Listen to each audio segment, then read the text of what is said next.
Good morning, everyone. Good morning. Thank you. Good morning, everybody. Good morning. Good morning. Better, yeah. Oh, now you answer, okay. And welcome back to this special session, the concluding day of the 11th Human Rights Defenders Forum at the Carter Center. Some of you were here last year when, at the conclusion of the forum, President Carter announced that he would write a book that was inspired by the discussion that took place. And he did, no surprise. Titled Faith, A Journey for All, this book explores various forms of faith upon which we rely. Faith in God, faith in families and relationships, faith in the social and governing institutions we have created. Today, we will explore aspects of these ideas and build on the conversations that you've been having in your workshops over the previous days. I think all of you know that when President Carter served as President of the United States, he made a crucial decision to put the full weight and support of his administration behind the United Nations human rights efforts, and particularly the Universal Declaration. He signed the main human rights treaties and helped establish the first ever full-time human rights office within that organization. And as I know, within the US government, he made human rights a key element of United States foreign policy. I was a junior American diplomat at the time, and this made an indelible impression on me. This year we celebrate the 70th anniversary of the Universal Declaration of Human Rights. President Carter early on embraced the totality of the rights enshrined in the document, economic, social, and cultural, as well as political and civil. So the premise of today's discussion is that to restore faith and freedom, we need to broaden our concepts of faith to include a growing confidence in each other and in democracy itself. And we must broaden our ideas of freedom to echo another US president, Franklin Delano Roosevelt, that freedom from want is equal to the freedom from other forms of tyranny. Your discussions over the past few days and today will help us articulate some of the challenges and opportunities that face us during these especially challenging times. We will begin our meeting with a little inspiration, as usual, in the form of a musical performance by Reginald and Jonathan Colbert, Sean and Khalil Anderson, Elidusa Almeida, and Charles Marvari. This will be followed by a special video message from musical artist Peter Gabriel, who wanted to be here today, but instead sent his expression of solidarity on film. Following the performance and the video, we will ask President Carter to give opening remarks. So here comes the music. We're going to go, can you please go ahead and play the video? Oh, video. After we're going to do the video first. Oh, okay. Sorry, guys. Hi to everyone at the Carter Center at the Human Rights Defenders Forum. This is Peter Gabriel in London. More than 40 years ago, after I'd written a song about the murder of a young South African leader called Stephen Biko, I got a phone call from Bono and was asked to take part in a US tour for Amnesty. I was profoundly moved by the frontline activists and human rights abuse victims that we met, and I ended up taking on Bono's role as chief hustler for the next and most ambitious Human Rights Now tour that the Amnesty team were beginning to plan around the 40th anniversary of the UN Declaration of Human Rights. This tour went around the world. It doubled Amnesty's membership and changed the lives of all the musicians who took part, and many who saw the shows. Although there were human rights problems all over the world, we were filled with optimism about the future, about how we were going to act to change things. Free elections were taking place in many societies for the first time, and people really felt more free than ever to express their opinions and to organize around all sorts of issues. It really saddens me that all those years later, we face a profound reversal for human rights, as many have lost faith and trust in the institutions of democracy. We're watching the rise of authoritarian leaders and draconian policies, and immigrants and refugees are treated as flotsam and jetsam. More and more smart people are now using the technology that was introduced to join us together to pull us apart. This dark movement is going after the very core of the idea of human rights. But the world at large and every society benefits and progresses when fundamental human rights, enshrined in the Universal Declaration of Human Rights, are embraced and enjoyed by everyone. That visionary document was adopted at the newly formed United Nations 70 years ago. And we need to take another look at this agreement that all those countries signed. We urgently need to get help out to all the world to protect, champion, and defend all those rights. There are many who believe that human rights are not a luxury, but a basic necessity, that the rights defined in this declaration should really be available to all.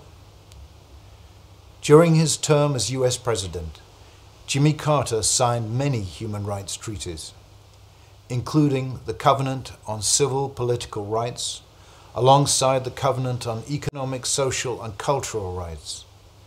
He showed us then, and continues to remind us today, that these are complementary rights, and that every human being must enjoy the right to choose their leaders, just as they have the right to a high-quality education. The right to freedom of conscience is just as urgent as the right to an adequate standard of living, health care, housing, and clean water. Governments really have the duty to create conditions for these rights to be realized, so that the gap between the wealthiest and the poorest grows smaller, not larger, and that any scarce resources are not wasted on destructive endeavors such as excessive and ineffective military adventures. The dangers I face in my life are really few and far between. But being a frontline human rights activist often requires courage, great courage, and your life can be lonely and very scary. I really want to thank all of you gathered here today for what you do and for this amazing movement you're creating. To have a forum like this, where your work is respected and celebrated, in which your dreams and fears can be safely discussed and developed, is really an extraordinary gift. This is a real human rights family, and the mother and father who created this particular family are no less extraordinary than this community they have so often supported and fought for. They've been an inspiration to me for many years. Please join me now in a huge round of applause for President and Mrs. Carter, Jimmy and Rosalind.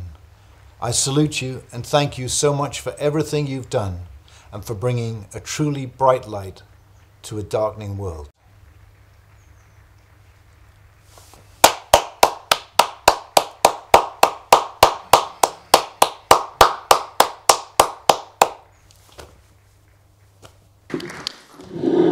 And now we're going to postpone our musical performance and we're going to go straight to the person you've all been waiting to hear from, President Jimmy Carter. Sir. Okay. Well, as you can see, Peter Gabriel is a good friend of mine.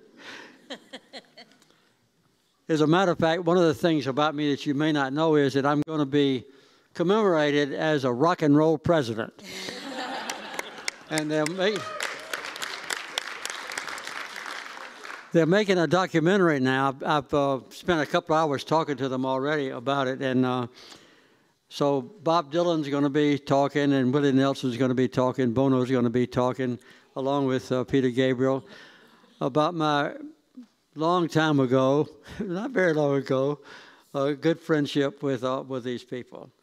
Recently, Bob Dylan was given the award as the outstanding composer of a lifetime, and he refused to accept the award for 2 or 3 years, and then finally he said, well, if Jimmy Carter will come out to Los Angeles and give me the award, I'll accept it. So I went out and took 2 of my sons with me. But he's been a friend of mine since I was the governor of Georgia. And I've been on the stage with Willie Nelson now, I think 6 or 7 times.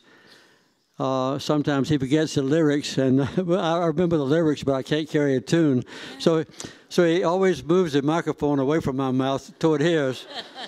But anyway, I didn't intend to talk about that. I didn't know that Peter was going to give the major part of my speech in advance.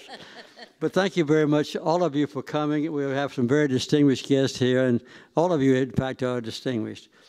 I want to express my gratitude to you. I understand that there are a lot of you coming here from 36 nations in the world, and now for 36 years, it just happens to be the same number, the Carter Center has been emphasizing 2 things, basically: peace and human rights. And we consider peace to be one of the basic human rights.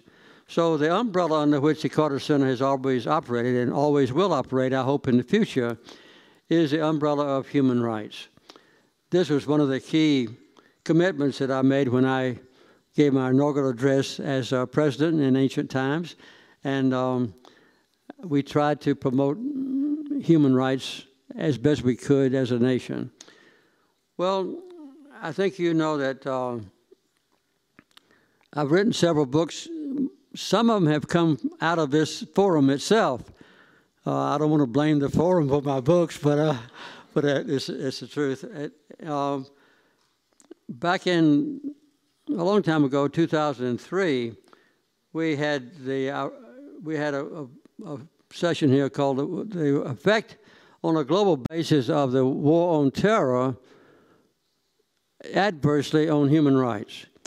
Because when the United States basically abandoned some of the commitments to the Geneva Conference and to the Universal Declaration of Human Rights to so-called protect us from another terror attack after the 2001 event, other countries on earth who had been inclined toward abusing human rights anyway said, well, if the United States no longer believes in human rights and has it as a top commitment, then it'll be okay for us to lower our standards on human rights as well. So we had a special forum on that. And out of that session, as a matter of fact, I wrote a book called Our Endangered Values.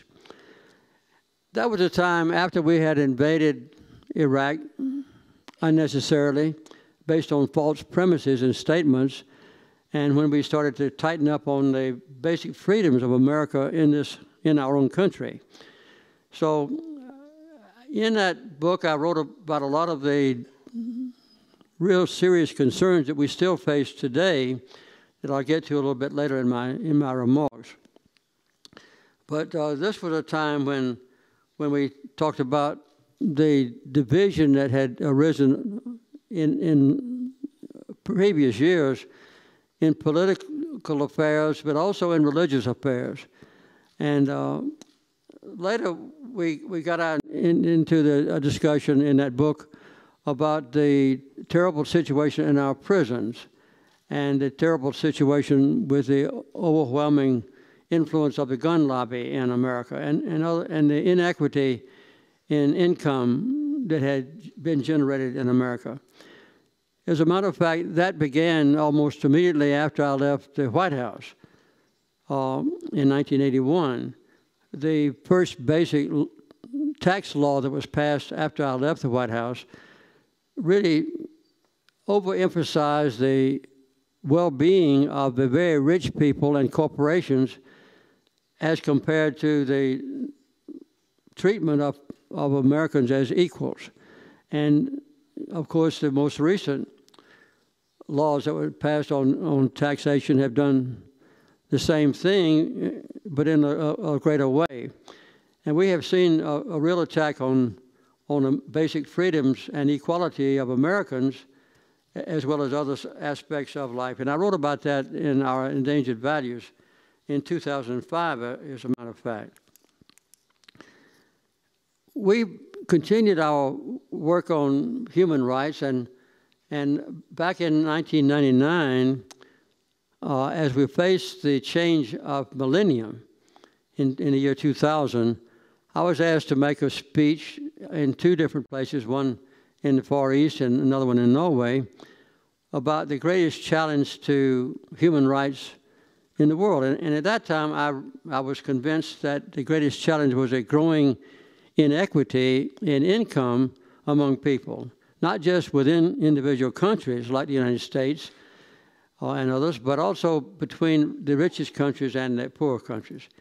And that was my conviction at that time.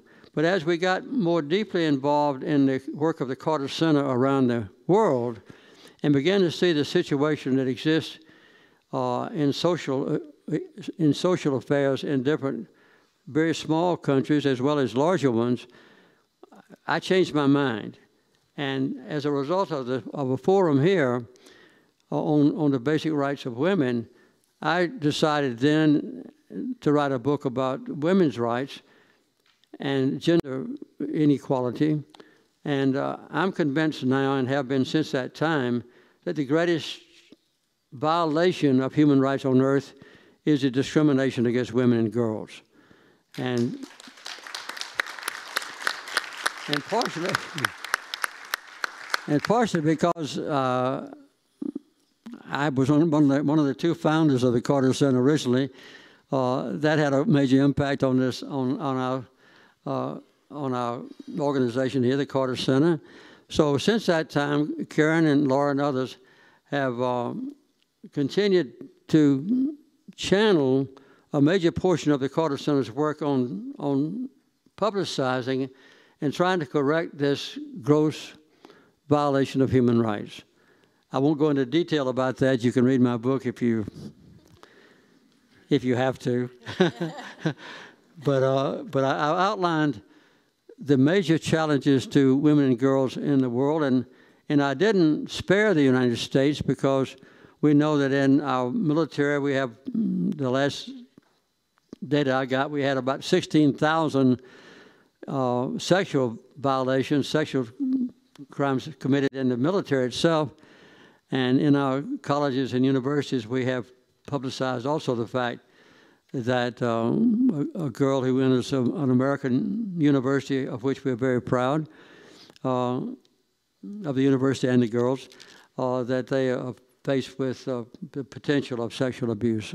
And the inequality of treatment of girls and women in this country is mirrored in most of the countries around the world. And the Carter Center has taken that on as a major commitment to try to deal with that crisis in human rights, inequities, and so we continue to do that, and we are reaching out to many of the leaders whom you've met the last couple of days here at the Carter Center, and many of whom have attended. I have some notes here, but I've kind of continued to ignore them.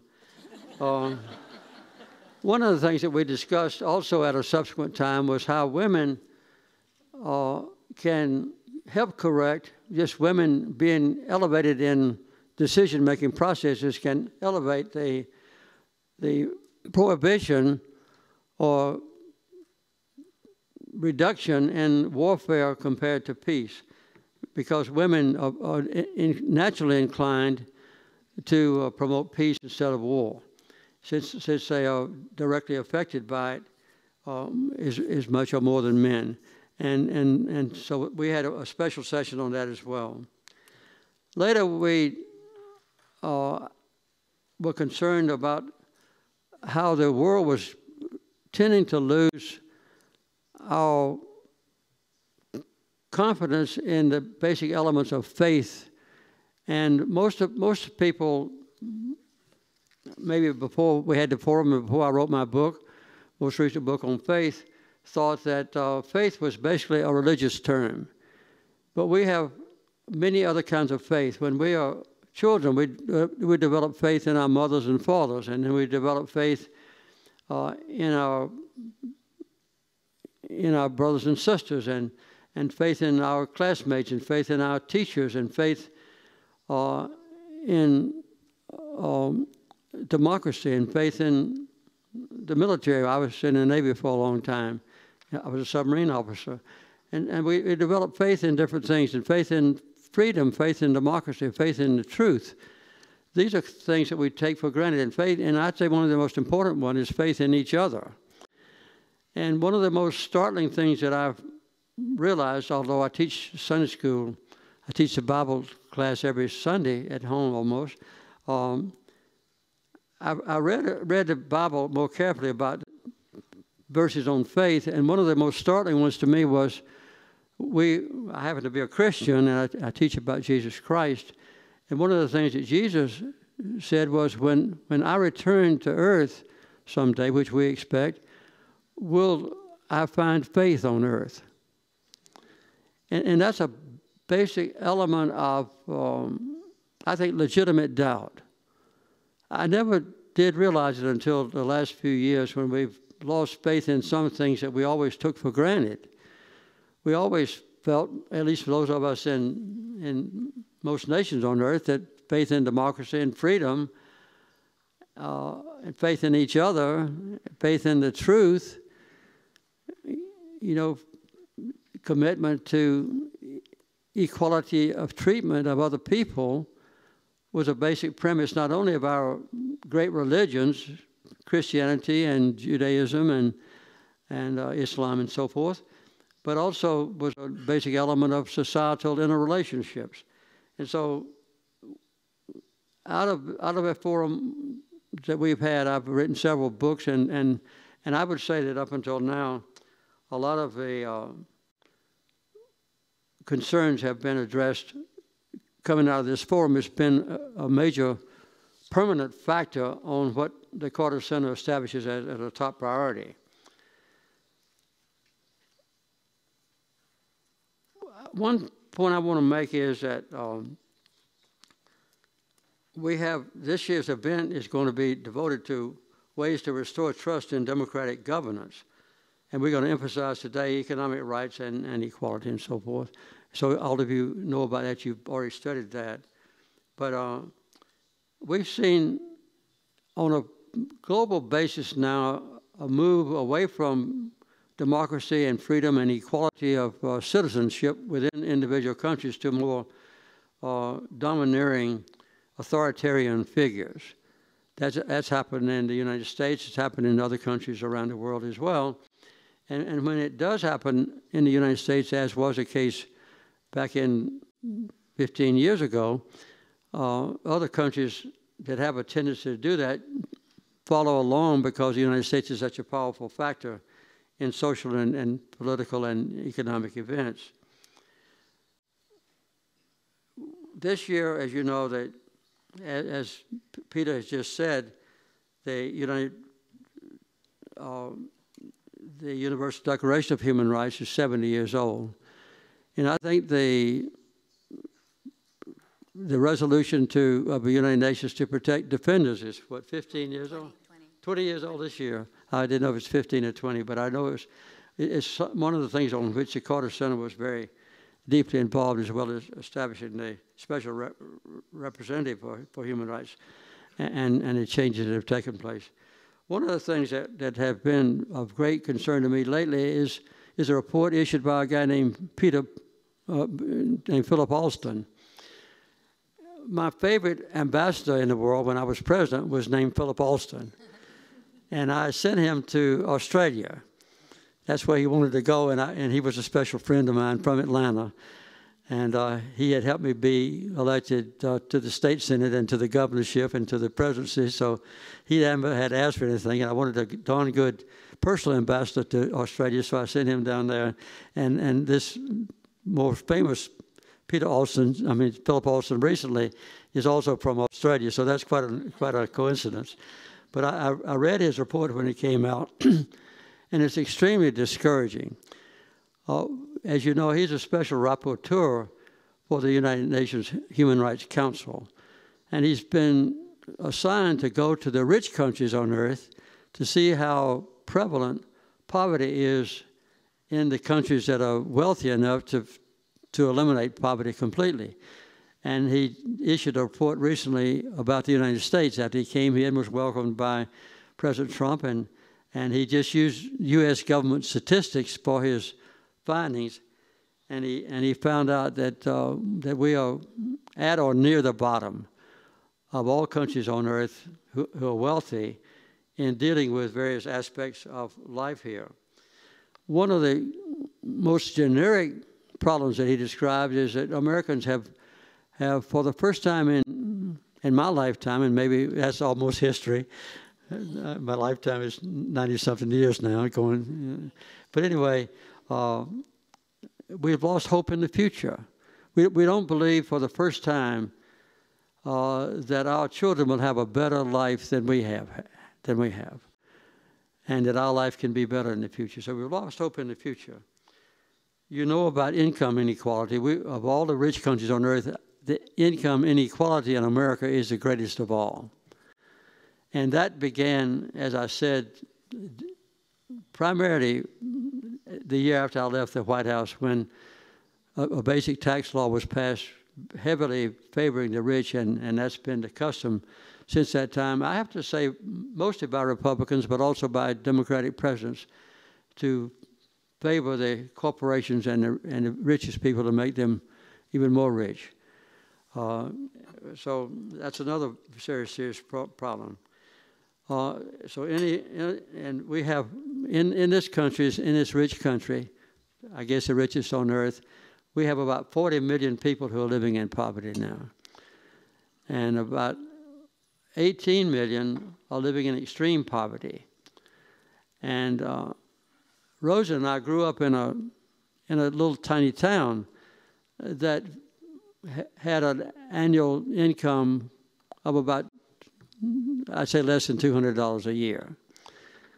And we've obviously increased our income because of increased economy and that sort of thing, but we still have the highest number of homeless people and the highest level of child mortality and a growing incidence of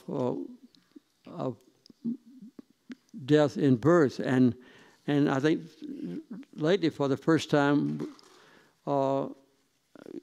adult white men don't see an increase in their life expectancy.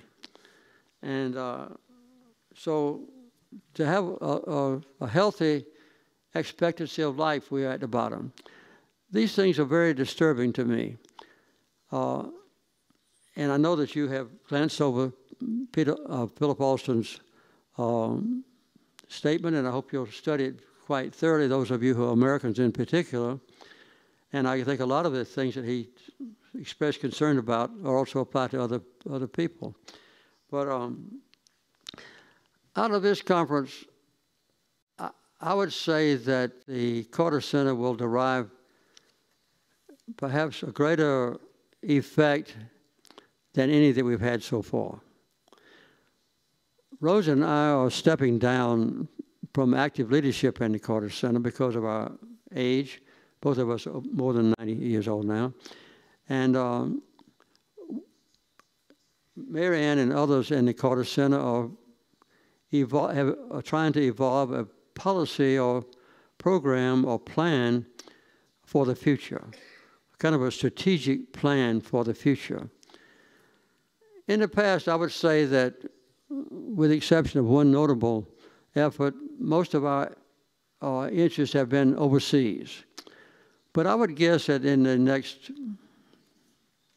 5 or 10 or 15 years, we will need to look more at the United States and problems within this country than we have in the past. And that's one of the things that I hope that you will help us evolve, is when you make your recommendations, look at the United States as well as very poor countries like we ordinarily deal with, with our human rights policies, and help us do that.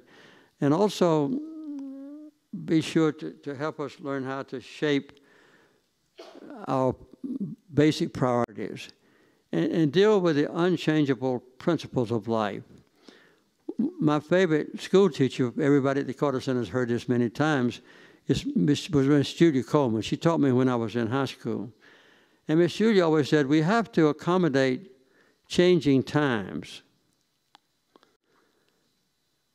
but we need to cling to principles that never change. And that's been kind of a guiding principle for my life.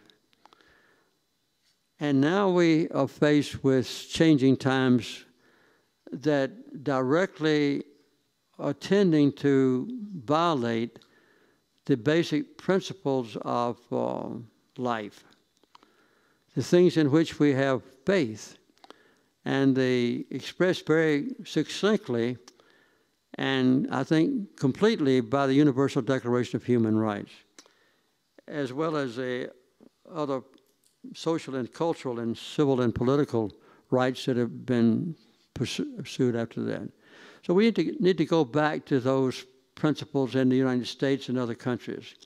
And I would hope that the Carter Center in the future will concentrate more on analyzing, not all of them, of course, because we have a limited capability here at the Carter Center, but pick out a few of the key elements that are being violated most grossly, over which we think we can have some beneficial influence, and publicize those violations of faith or human rights, and take direct action in our publicity efforts and also in our direct involvement in political affairs in the future.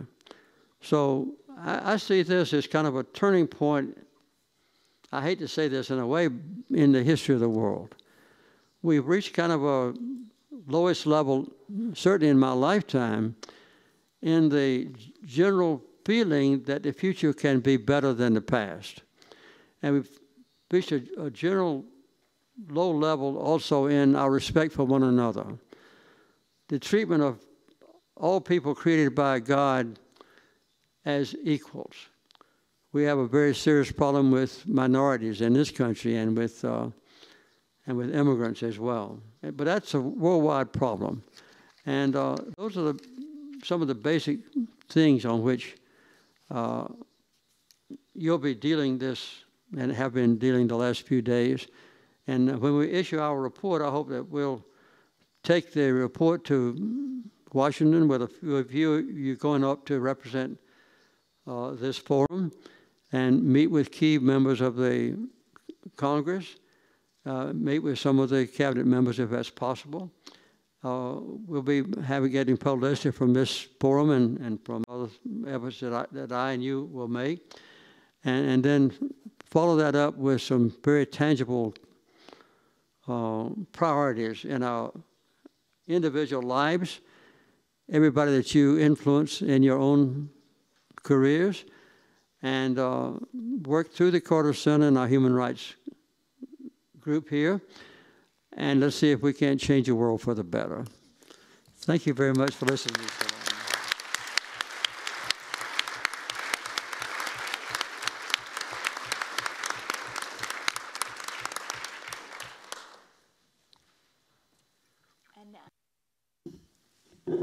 And now I think it's fitting that we celebrate with some music. Ladies and gentlemen.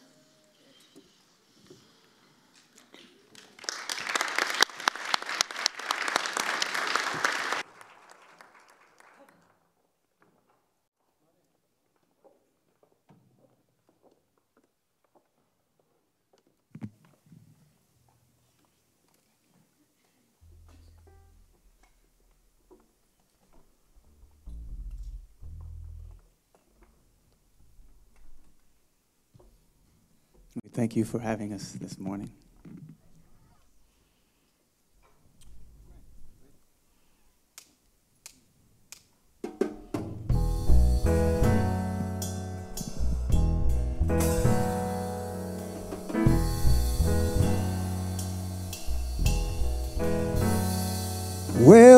they gild their houses in preparation for the king, and they line the sidewalks with every sort of shiny thing, they will be surprised when they hear him say, take me to the alley, take me to the afflicted ones, take me to the lonely ones that somehow lost their way. Let them hear me say, I am your friend. Come to my table, rest here in my garden. You will have a pardon.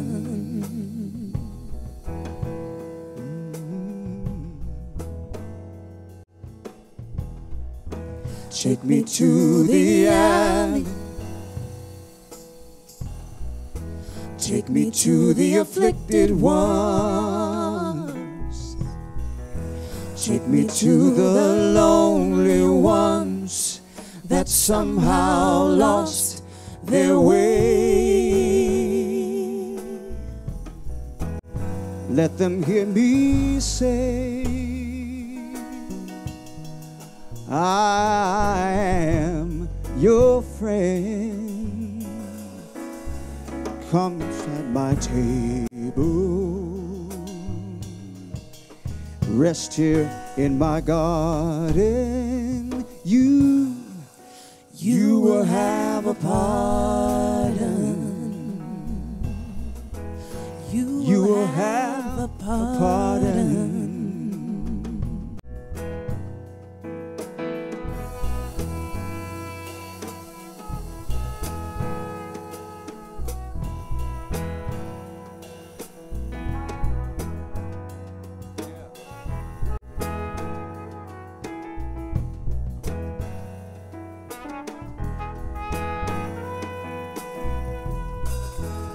They will be surprised when they hear him say, take me to the alley, take me to the afflicted ones, take me to the lonely ones that somehow lost their way. Let them hear me say, I am your friend. Come to my table, rest here in my garden. You will have a pardon. You will have a pardon.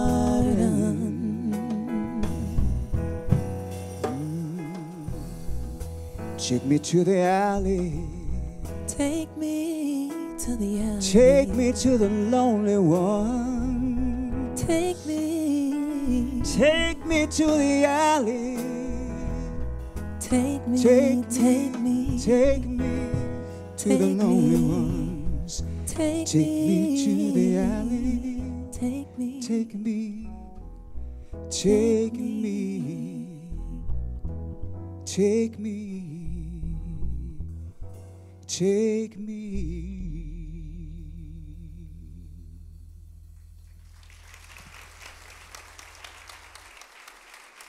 Thank you.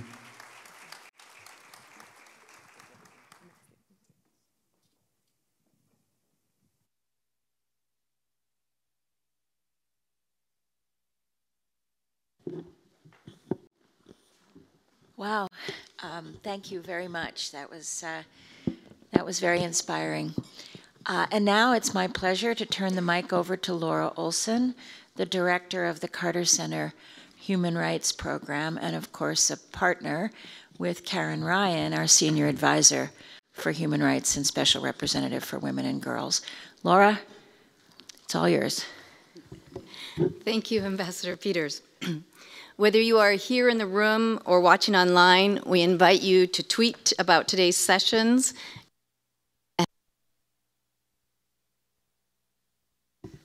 Faith in freedom. I would like to introduce a special guest. Sheikh Armiao Shwayab is the spokesperson for His Eminence, the National Chief Imam and Grand Mufti of the Republic of Ghana. Prior to retiring, Sheikh Shwayab worked with the Ghana Education Service for over 25 years and retired from the position of the Greater Accra Regional Manager of the Islamic Education Unit, a position he held for more than 2 decades.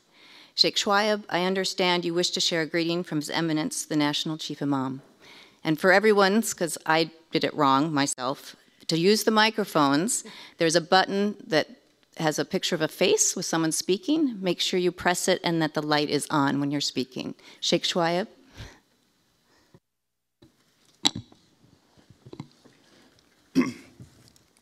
Bismillahir Rahmanir Rahim. In the name of Allah, most gracious, most merciful, we give Him thanks and praises. We adore and exalt His name. He is good and holy in fullness and perfection. We ask Allah to bestow His peace and blessings upon the Prophet Muhammad, and indeed all the prophets and all those who tread on the path of righteousness to the day of judgment. Your Excellency, President Jimmy Carter, former President of the United States of America, and his wife, Ambassador Mary Ann Peters, Carter Center CEO. I want to recognize all the special guests here, and in our language we say all protocols observed. Permit me to greet you with Islamic greetings of love, peace, and fraternity. Assalamu alaikum. Let me begin on a note of profound thanks and appreciation for the opportunity to present the message of the eminent National Chief Imam of Ghana, on whose authority I have traveled far away from Ghana to this special forum. The message I carry, which the Chief Imam wants me to register here, is that he has studied the activities of President Jimmy Carter, having left office, and has found the center of his passion to be a concern for a section of humanity that, because of a human action, have been reduced to the description of being the marginalized, the disadvantaged, the abused, and so on and so forth. And this resonates with his ideals also to guarantee respect for all humankind, appreciate the sanctity of life and the sanctity of human blood, and that all humans in the world share in this common right that everybody desires to be given. In this regard, he wants to register his appreciation and commendation for President Carter as a man, an elderly statesman of honor and integrity, whose heart overflows with respect and love for the human species across the globe.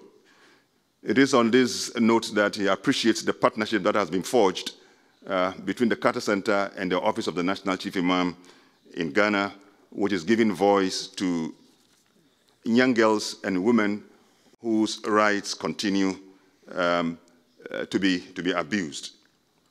As we celebrate the 70th anniversary of the United Nations Declaration of Human Rights, and also the 20th anniversary of the Human Rights Declaration for Human Rights Defenders, we must see the opportunity, a unique opportunity, to even renew our commitment and deepen our relentlessness to rise in opposition against all forms of human rights abuses that have given rise to the negative categorization of human section, again, as I mentioned earlier on, the deprived, the marginalized, the underprivileged, the disadvantaged, who by human actions have been made to suffer some of those horrible and dehumanizing conditions the human mind can ever imagine.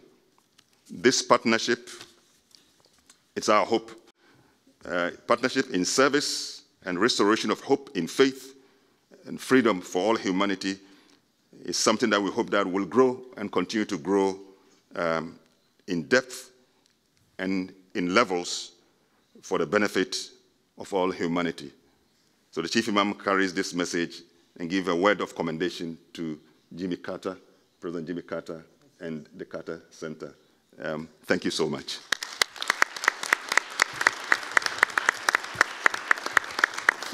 Thank you, Sheikh Shoaib. Now I'd like to introduce Dr. Radhika Balakrishnan. She's a faculty director at the Center for Women's Global Leadership and professor in Women's and Gender Studies at Rutgers University. Her PhD is in economics. She is also commissioner for the Commission for Gender Equity, for the City of New York, and the co-chair of the Civil Society Advisory Committee for United Nations Development Program. She has published extensively on the issue we are now here to address today. Her research and advocacy work has sought to change the lens through which macroeconomic policy is interpreted and critiqued by applying international human rights norms to assess macroeconomic policy. Dr. Balakrishnan. Thank you so much. I really can't tell you what an honor it is to be here again, and with my favorite president, and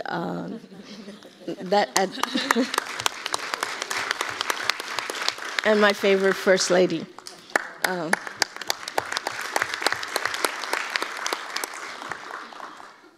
We're living in a time of extreme inequality, as President Carter has already talked about.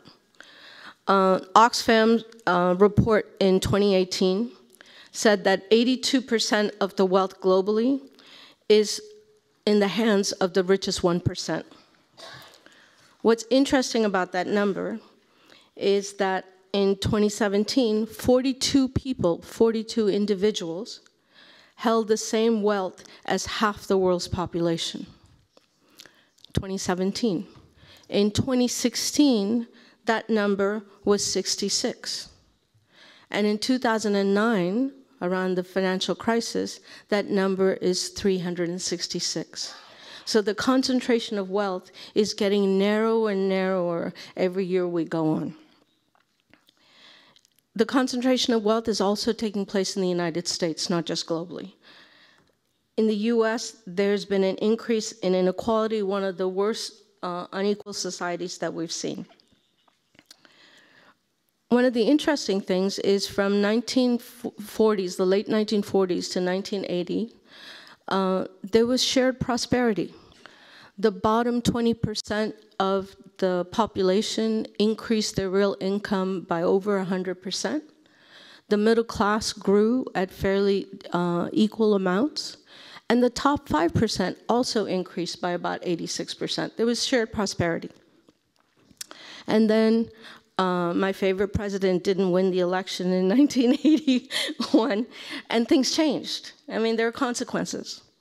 And what we see from about early 1980s is an incredible increase in the concentration of income and wealth by the top 1%. The top 1%'s income went up by huge amounts, and not to be partisan, the change in the Glass-Steagall Act of 1996 increased that concentration even further. And so right before the crisis, the increase of the top 1% was about 300% from what it was in 1980. It went down, it's still around 200%, and I actually haven't seen the numbers after the last tax change, so it might even be worse in terms of the concentration of wealth. But what we've also seen is a stagnation of income of the bottom 20% and of the middle class. So you see this increase. As an economist, you always look at graphs. You see this increase in the concentration of wealth of the top 1%, but the rest are pretty stagnant and not moving, and at times going below zero. So when the wealth is concentrated in the hands of a few, and the rest of the economy has stagnated over the last 30 years, there are consequences to that. And globally, we see similar levels. Inequality is increasing in almost all parts of the world, and with a very, very few exceptions. Even organizations like the International Monetary Fund, not known for redistributive policies, have been warning that this level of inequality is unsustainable for the kind of economy we live in. So it's not just sort of, oh, this is bad, but it's really not sustainable. But they don't offer alternative to the existing paradigm.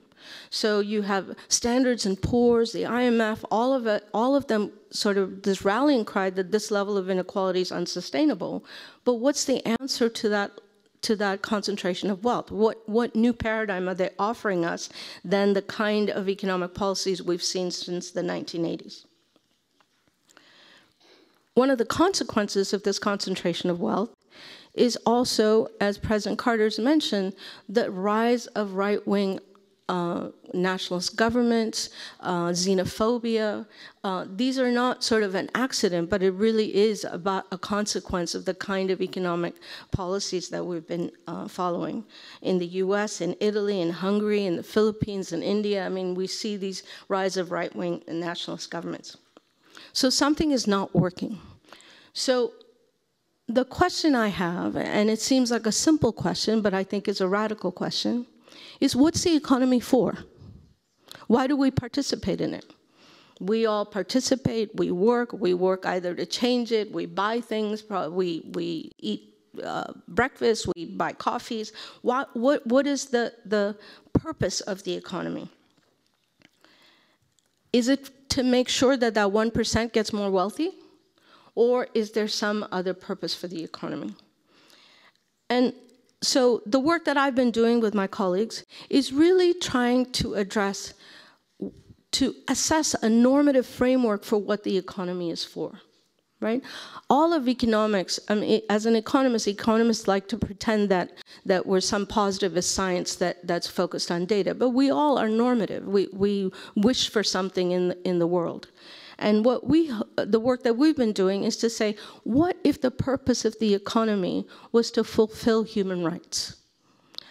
What would happen if we assess the economy in terms of its obligation to fulfill human rights?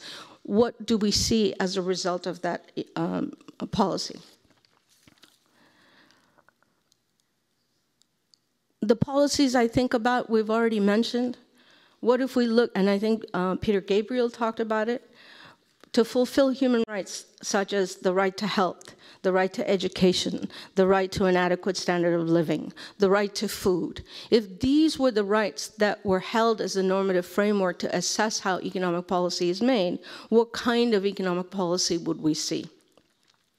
Human rights norms and standards can be that alternative, evaluative, and an ethical framework for assessing economic policy. Not just policy, but also the outcomes of those policies. Are people having the right to food? Can we look at that as a way to see if economic policy is working? We need to look at the basic principles of the Universal Declaration of Human Rights. And in terms of the absolute indivisibility of rights. And so for many years, the work on economic and social rights has been sort of secondarily looked at, but the indivisibility of rights, which is at the heart of the UN Declaration of Human Rights, is critical to look at economic policy making.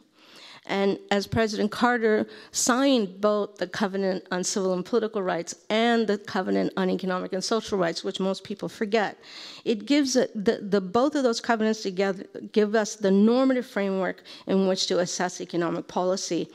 And what it gives us in terms of economic policy, it gives us a collective responsibility to ensure an individual right. And so it's critical because a lot of people criticize human rights as being too individualistic. It's not too individualistic. It's a collective responsibility, but we're making sure that that individual in all their complexity is taken care of.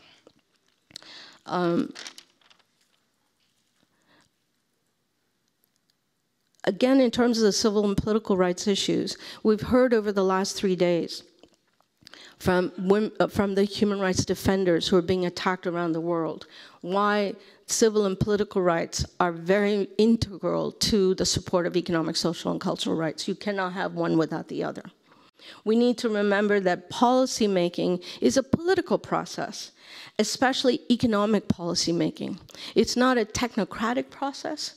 We use in our work the idea that we hope will catch on, which is TINTA, which is there is no technocratic answer, but human rights gives us an evaluative framework by which we can judge economic policy. The human rights principles of accountability, transparency, and participation is critical for economic policy making. We use it a lot in terms of civil and political rights, but not in terms of economic policy making. Using a human rights framework does not provide us a blueprint. What it does is it gives us a process by which to evaluate the economy. Many times people, especially from the human rights movement, they say, okay, you're the economist, so what does a human rights economy look like? Well, there is no answer, but what it does is it gives us a process, and it gives us a certain evaluative framework by which to judge economic policy. Human rights puts the duty bearer is the state. And the state is paradoxical. The state can deny rights, as we've seen in the last 3 days, conversations from around the world and in the United States more recently. And the power of the state can be harnessed to realize rights. And that's the aspect of economic policy making that I would like to focus on. It requires collective action to ensure accountability.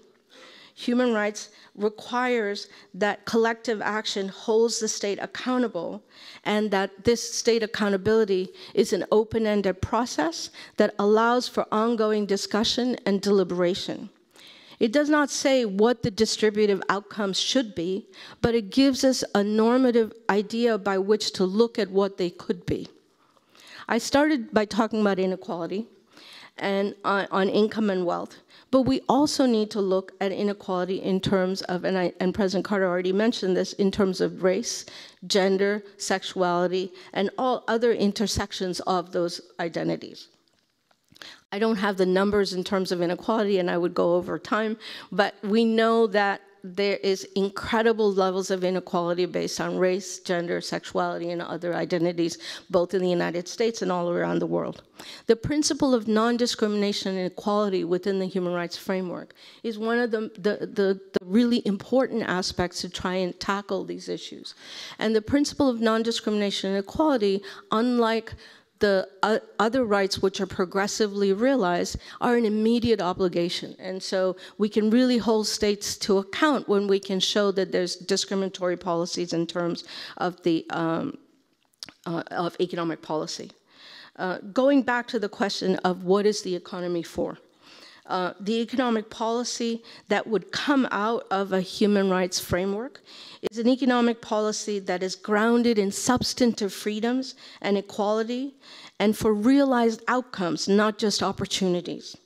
A democratic economy also requires global coordination and governance, and the economy is no longer just to the pursuit of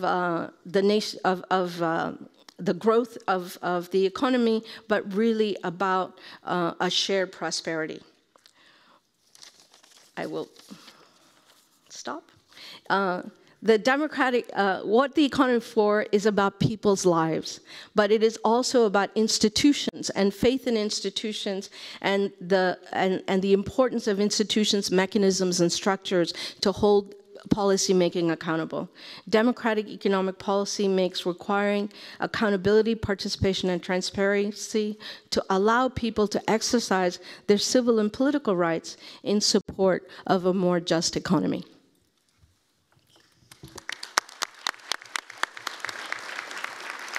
Thank you. Now it's a pleasure for me to introduce Reverend Tracy Blackman. Reverend Tracy Blackman's life's work focuses on faith-filled communal resistance to systemic injustice. Her response in Ferguson to the killing of Michael Brown resulted in national and international recognition. Under Reverend Blackman's direction, the United Church of Christ actively engages in social and political, racial, economic, environmental, LGBTQ immigration, as well as immigration, disability, and gender injustice. She was appointed to the Ferguson Commission by Governor Jay Nixon and to the President's Advisory Council on Faith-Based Neighborhood Partnerships for the White House by President Barack Obama. Reverend Blackman. Thank you, Laura. It is indeed my great honor and privilege to gather here today with you, President Carter and Mrs. Carter, Ambassador Peters, the wonderful staff of the Carter Center, and this amazing delegation of human rights defenders from all over the world. These past 3 days have been both encouraging and challenging.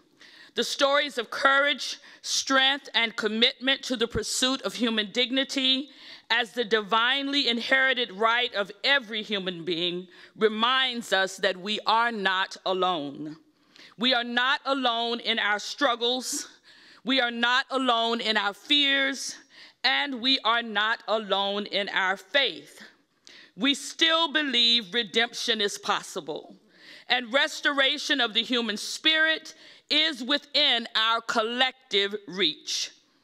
I have begun reading your latest book on faith, President Carter, and I am both intrigued and encouraged by your expansive exploration of faith, for both its theological relevance to people who identify with religious communities and its moral relevance for those who aspire to a higher good.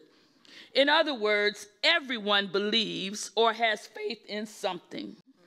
I am mindful of the recent rescue of those 12 boys and their football coach after 17 days of isolation in a Thailand cave.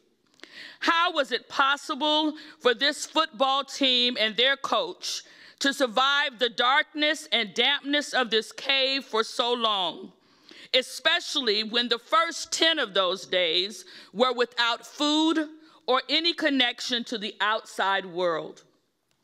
As I read the reports of their survival and rescue, one necessary truth emerged. These boys survived because they found something and someone they absolutely believed in during this moment of crisis. One of the articles I read stated that because the boys completely trusted their coach, and because of their faith in the coach was able to lead them in the midst of crisis to the other side of panic. And on the other side of panic was hope. On the other side of crisis, there is courage. This coach did that by employing what Ted Kolditz, a retired brigadier, describes in his book, In Extremis Leadership, leadership that was rooted in 5 core principles. Inherent motivation, meaning we need leaders who don't just pump people up as much as leaders who can calm people down. Because even in the face of fear, faith must remain. He focused on outward orientation, meaning it's not all about me, but it's about everyone connected to the situation. He focused on shared risk and common life and competence and loyalty. My friends, as I have listened to stories shared among us this week, and I have borne witness to these types of skills in many of you, and the sheer resolve of those who have gathered here, I have asked myself, what gives us all the courage to press on? In spite of present dangers, in spite of threats to ourselves and our families, some of us are facing more imminent dangers than others, and yet all are persevering, often at great risk to our personal well-being and that of those we love.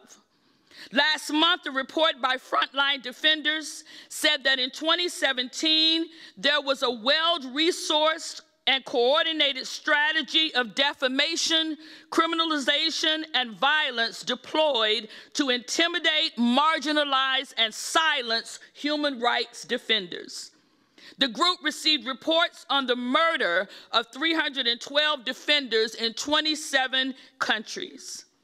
So as we approach this 70th anniversary of the Universal Declaration of Human Rights, and we reflect on how much further we still have to go in securing basic human rights for all people, I believe it is because as people of faith, we have each found, both individually and collectively, something we believe in, something in which we have anchored ourselves, and we are able, because of that, to persevere.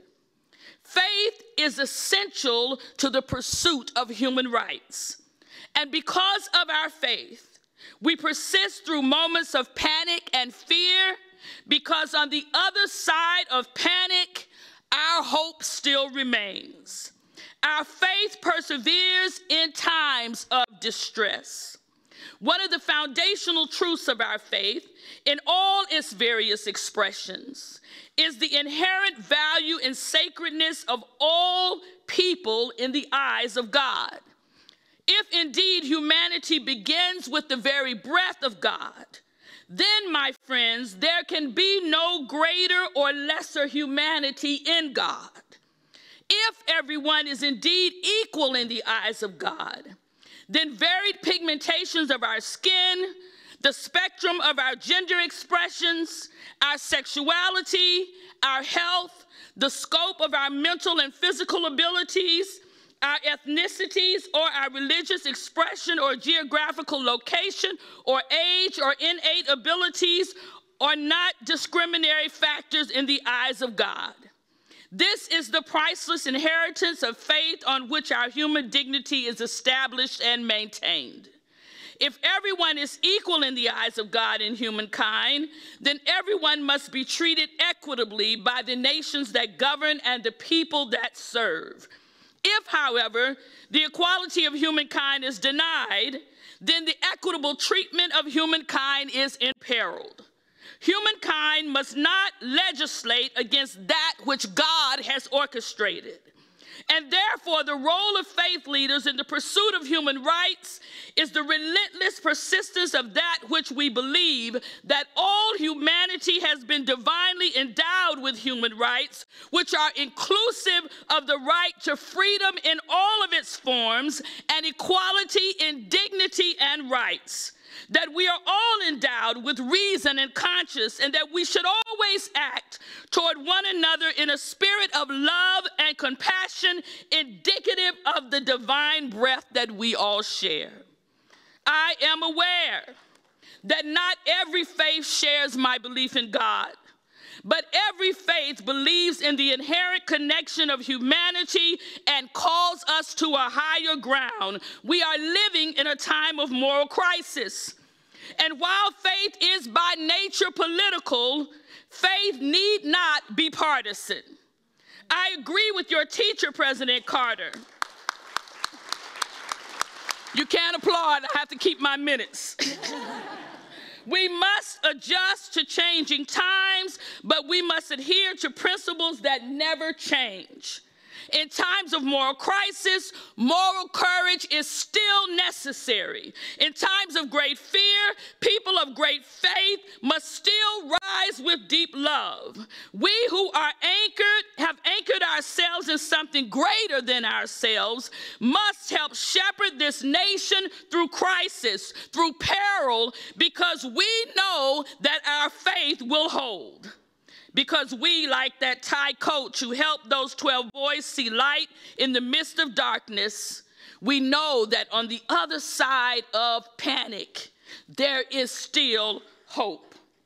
On the other side of crisis, there is still courage. And on the other side of fear, my friends, there is still love. What does courage look like when we have so far to go? Courage must mean more than the strength to confront those who would do us harm. Courage in this moment means the will to engage those with whom we disagree. Courage must mean more than the resolve to fight. Courage must mean the determination to love. We stand in a long history of justice warriors. We stand on the shoulders of our ancestors who in this country resisted slavery. We stand on the shoulders of those before us who have fought for human rights, who have fought for women's rights. We stand on the shoulders of those who have fought for workers' rights and for gay rights and for the rights of the poor. And we affirm that God and not the empire has the last word in human history. There is, my friends, a higher judge than the court, a higher law than human law, a law by which all people of faith must live, and that law is love. People of faith must continue to lead with love, must continue to legislate with love, must continue to be governed by love, must continue to fight always for love. For where there is not love, there is not God. Keep fighting, my friends. I am honored to be among you this week.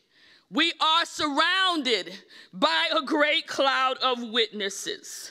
May it be so in the names, the many names of God we call. The God of the oppressed, the God of the forgotten, the God of justice, the God of love.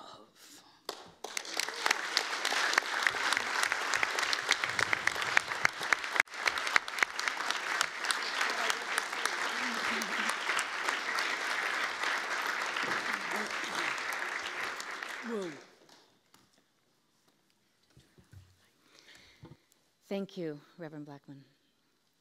As promised, based on our work together over these last 3 days, we have put together a statement of our discussion, reflecting our discussion, but also our recommendations. Karen and I would like to take a few minutes now to read you that statement. We will be providing it to you over the break in hard copy, and we will be having, after the break, further panels where we can discuss the matters further. I'll start. Go ahead. Restoring faith in freedom. Human rights defenders gathered at the Carter Center, working in vastly different contexts from 36 countries, all reported on the disturbing erosion of human rights across the globe. From rising political repression to growing numbers without an adequate standard of living. We stand in solidarity to reverse this trend that has derailed democracy and strained people's faith in its most trusted institutions, while also threatening basic universal human rights, including the ability to thrive, not merely survive.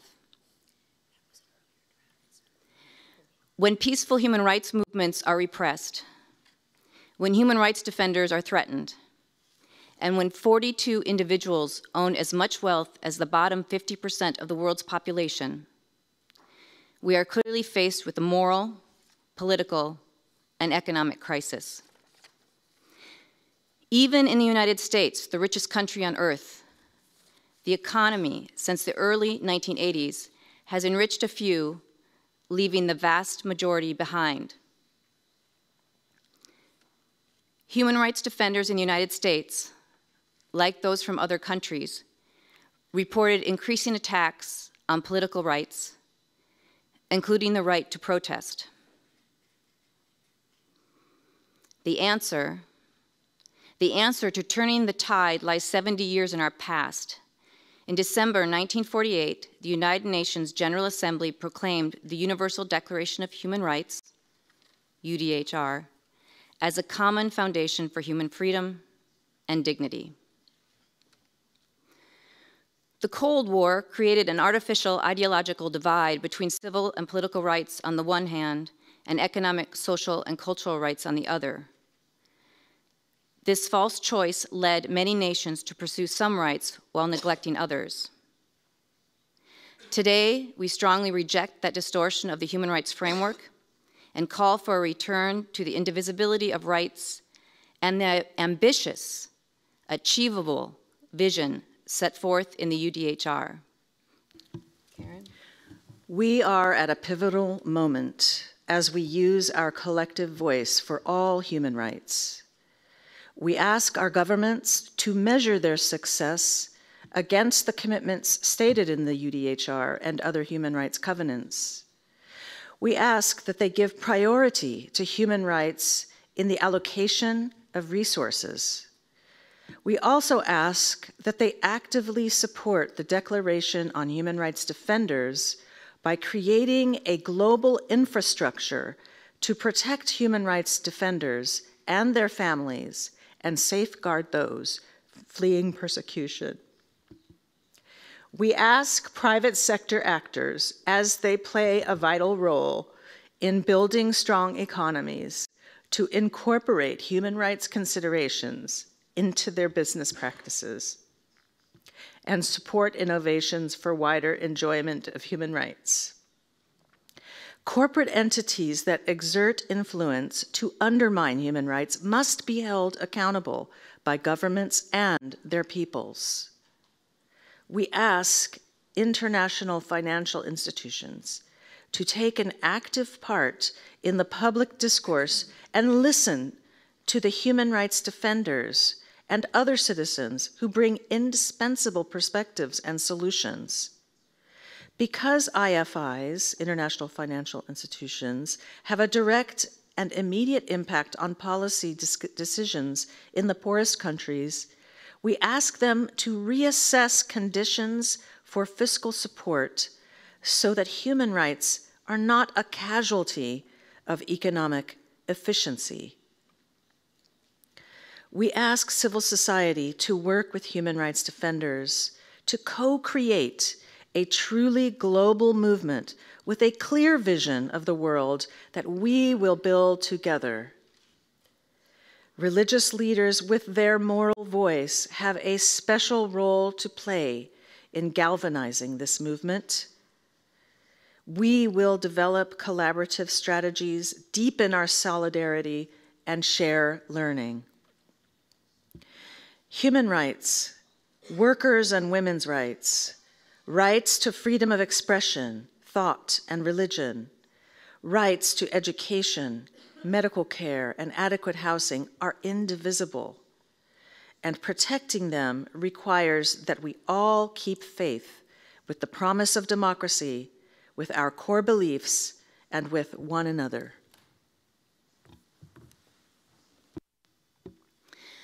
So you will receive a copy during the break, and we would love to get your input on that as we continue the discussion in the afternoon. I'd like to make a couple announcements before we break. And the one is that, as I mentioned last night to you defenders, and the people online are hearing this for the first time, but we will have a special opportunity to have a question and answer period with President Carter at the end of the day. And what we have asked you to do is to write your questions on cards that should be out in the lobby, for those of you here in the room, and put those cards in the basket. The deadline is 3 p.m. to do that, so please make sure you don't forget to do that. At this point then, I'd like to ask if you would like to remain seated while President Carter exits, and we could go to break, and we would all return promptly at 11:40. And Mrs. Carter, so thank you. They don't need to stay seated. They don't need to stay seated, okay. Everyone please return promptly before 11:40 because we will start at 11:40.